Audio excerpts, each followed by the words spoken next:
So, hi everyone! Today in this video I'm gonna talk about another mental model in order to make you have a higher probability to take better decisions, which ultimately can bring you better outcomes in constructing your wealth, health, relationships and family. Whatever is the field that you want to get prosperity, you will have to get a good decision making. And then obviously, I will try to input on you these mental models that are like methodology in order to you understand better the reality. So I expect as well you to help me by subscribing and afterwards seeing other videos to make you a better person. And then so today we're gonna talk about a more specific type of mental model. It's more like applied in business. That's called design thinking. It's basically is a mental model so that a lot of business that we are kind of well recognizable, they tend to apply or have applied during their emergence in their growth that makes him have so hold the profit that makes him have like big touches and big type of companies. And then so basically it's a helpful type of tip by if you have already been stuck trying to solve a problem, and obviously by like no matter what you do the solution just isn't clear, is here so they enters the importance of a methodologies that the first principles in virtual. We have the reverse training, we have other type of generalistic ways to see the reality like systems thinking and other type of mental models that are applied in business. But then so today I'm going to talk about the decision making and why decision making is useful, because it's morely applied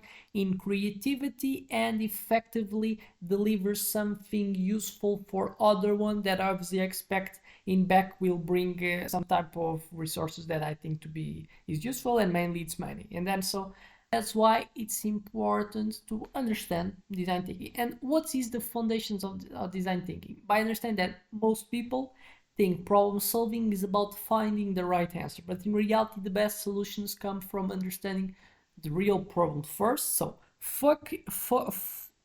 focusing more in the real problem, and then spending then a much less type of time working on solution than probably we would think first than it should be. So mainly sometimes what's called being a normal is when we face a problem we tend to focus too much time in trying to arrange a solution other than just first spending a good amount of time trying to understand first the problem.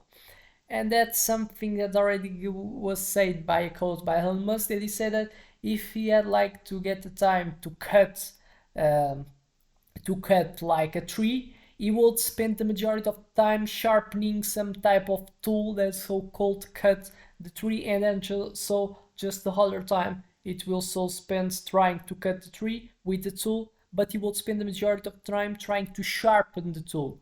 And in this concept is applied as well for problems. First, understand better as much as possible the real problem that you're going about to solve. Understand that's important or not, what's the way that you should approach or not, what's so the reason that why was created, and then so you spend time creating solutions and testing what's the best one. So basically is instead of how do I fix this, I'm go so, and this obviously this type of question that goes make us be prone to directly go for creating solutions. Design thinking make us ask how do I deeply understand the people involved, and then to experiment ideas and improve that through feedback. So focusing more in first understanding better the problem, creating like some type of prototypes of a solution, and also be them exposed to the feedback of perception and how useful so the solution is for the people, and obviously having a prone has to and putting us prone to receive feedbacks to remodelations about the product quick fast by having these feedbacks that are the foundations and are the most important ones, since we're creating something useful for the people. And then so what is more useful for us to create something than the reason for why we're creating, and then always getting info feedback for people how they're experiencing what they're so they have how they perceive in terms of quality my solution that I create is the best way. So to always be updated with what is called be created as best for them that matches their needs as best as possible. And then so what are the 5 stages of design thinking? First, empathize. So understand the user, understand the real problem they're trying to work for. And this is more so applied for people because design thinking was taken more for something that could be applied by business. So first you have to understand that the great solution starts with a great understanding, and then so for who you are solving for, understand that the people, what are the main needs that people tend to have? They have like needs to survive, needs to reproduce. You see, the majority of the things that people get sold are probably things that makes him have a higher probability to reproduce, and things that make him have a higher probability to survive. And you can see it by understanding the first principles, understanding the best, the essence of the human being. Why people buy? Because people have pains that they want so to make a non-existent. So they try to buy things that so could provide value for them. And obviously, how you these matches. Why phones are useful? Phones give us information. Information gives us so what could be the updated type of things that would have me so high probability to look good in my social group. Having a phone makes me able to have contact with others, which is something that's neat to create relationships that so can provide me security, a potential of partner to have so having so family, kids. That so is the concept of reproduce. That's one of the main needs that people tend to have. Phones tend as well to match our needs to survive, since they give the information about news, and then so that's why majority of people tend to have phones, because phones tend to hold the needs that we tend to have. It's why phones is one of the things that's most buy. Obviously, what's other thing that's important? We can hold to match these things, and what people as well want. People want to save as much energy as possible. So people always gonna choose the option that gives more utility, and those utility things that are low effort and brings big result. That's why what brings low effort? Things that are available for us. That's why merch what? Things as boxes that they gonna bring me to home. I just have to order. That's why so some type of logistics company called Amazon has created one. Why not reducing the opportunity cost of people buying things? If so, I provide the things that they could order just so directly for their houses. And how was the reason for why Amazon created, based on design thinking, understanding the pains that people really had. And this obviously it can all be discovered by studying the essence of human, and better design thinking talks about empathize, and we're empathizing, we have the competitive advantages, then we provide value for other humans by understanding that we tend to as other humans, they tend to get the same needs as me. And then so when someone wants to start in building a solution that has a foundation for a business, he can start by looking for what are the needs that he has, then is a high likelihood that other ones tends to feel as well. Obviously, considering that some people are in some contexts, because some people are rich, they don't have the same needs as the poor ones have. So if I want to, what's the easiest way to do is like if I want to provide a solution for someone for my area, as in some context as me, it probably faces some type of problems as me, and then so it's even more easier to empathize and understand so what they really have as the needs that are not being matched. And then so by understanding what is value, what is a need,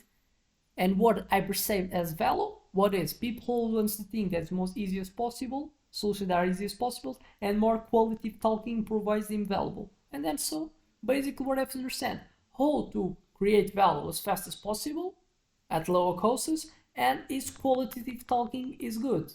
Basically is that. And this obviously I'm just gonna discover by empathizing as best as possible and understand the human behavior. And this obviously comes with understanding motivations, frustrations, context that the people is included on. So the best innovators, they don't tend to just to guess, they listen.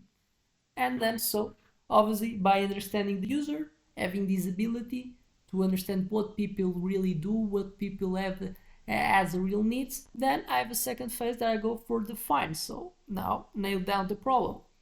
Ever tried solving the wrong problem? Happens all the time. Instead of rushing to the solution, as well, reinforce the real problem that you're facing.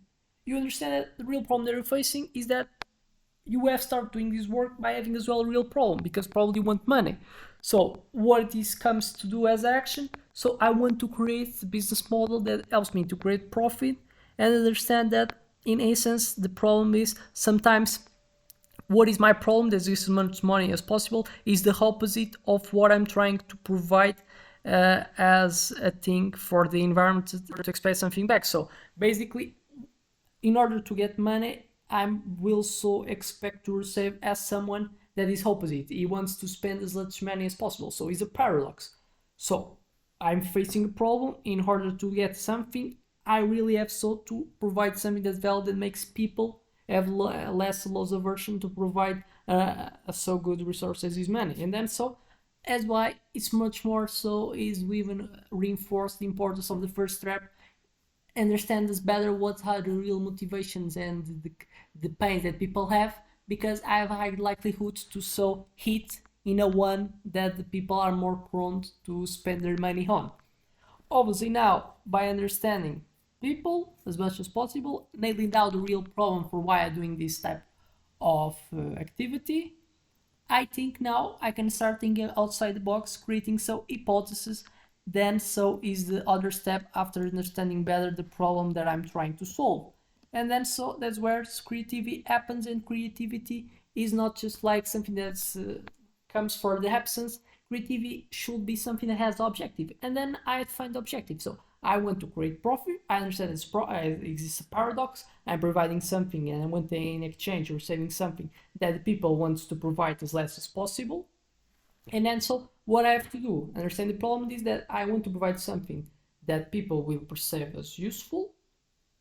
Obviously as well, I have to provide something that is useful for other ones because it will increase the likelihood of getting money. And obviously the structure of the business that I'm about to build has to create profit for me. And then where I'm putting abstract the problem, I'm now gonna work in specific type of solutions. And then so where happens thinking the box, thinking so sometimes outside the box, seek for the creativity that's gonna so increase the wide of the alternatives that you create, that have not to be too much elaborated, because you're gonna have to put in reality, you have to create a prototype, you not to expect you to already create a perfect idea. So make it real.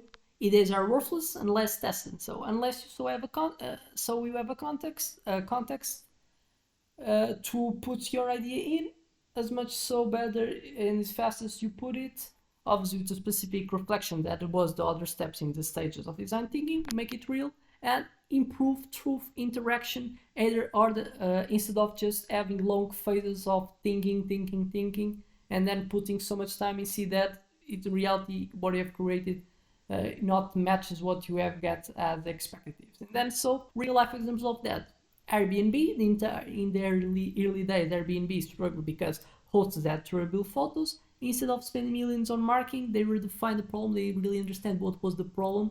People, they don't just like want to get marketing. Marketing is making my brand being able and being the mind of the other one. Increase the likelihood of them buying by understand that I exist, but I'm not. It doesn't increase the quality of my products, and then so I have to look for more leverage. I have to look probably and improve better my products. So they refine the problem. Bad visuals mean fewer bookings. The solution, they took professional photos for hosts, and obviously bookings so skyrocketed. Understand? So what is the real value? People praise experience, people praise scarcity, people praise speed, and obviously these main needs that the core is in reproduce and having so surviving. And then we have Apple's iPhone.